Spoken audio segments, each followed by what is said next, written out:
Assalamualaikum semua. Hari ini saya nak berkongsi satu perkataan yang kita biasa dengar di bulan Ramadan ini, iaitu perkataan Ihya Ramadan.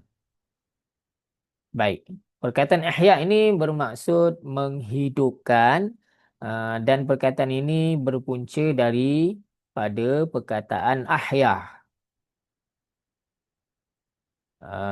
Perbuatan yang telah berlaku, dia telah menghidupkan. Kemudian boleh ditukarkan menjadi yuhyi, perbuatan yang sedang atau akan berlaku, yang memberi maksud sedang atau akan menghidupkan. Seterusnya berjumpalah kita dengan perkataan ihya, maksudnya menghidupkan. Dan seterusnya boleh ditukarkan sebutannya menjadi muhyi. Ihya tadi, yang ketiga ini adalah kata terbitan dalam bahasa Arab. Kata terbitan, menghidupkan. Dan yang keempat boleh ditukarkan sebutannya menjadi muhyi, orang yang menghidupkan. Penghidup atau orang yang menghidupkan. Yang mana di dalam bahasa Arab, ia adalah termasuk dalam bentuk ataupun kategori yang disebut sebagai isim fa'il, yang melakukan. Sekilas pandang perkataan ahya, yuhyi, ihya, muhyi ini kita macam sepintas lalu macam kita tak biasa dengar.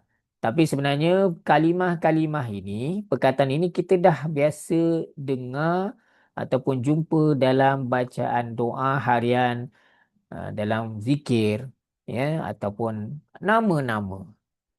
Sebagai contoh, perkataan ahya kita jumpa di dalam doa bangun tidur. Alhamdulillahilladzi ahyana, ya. Segala puji bagi Allah yang telah menghidupkan kami. Okey, kemudian perkataan yuhyi pula kita jumpa dalam zikir yang dibaca, yang disunatkan untuk kita baca selepas solat 10 kali sebelum kita menukar kedudukan duduk kita tu. Sebelum kita tukar duduk tahiyat akhir tu, kita baca zikir ini 10 kali. Apa dia?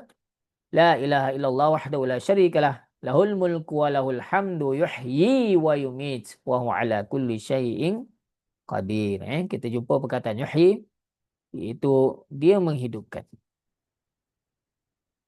Kemudian perkataan ihya kita jumpa sebagaimana tajuk perbincangan kita tadi, Ihya Ramadan, menghidupkan Ramadan, dan juga kita jumpa di dalam satu kitab yang masyhur di alam Melayu, karangan ataupun karya agung Imam Ghazali rahimahullah ta'ala. Nama kitab tersebut adalah Ihya Ulumiddin, menghidupkan ilmu-ilmu agama.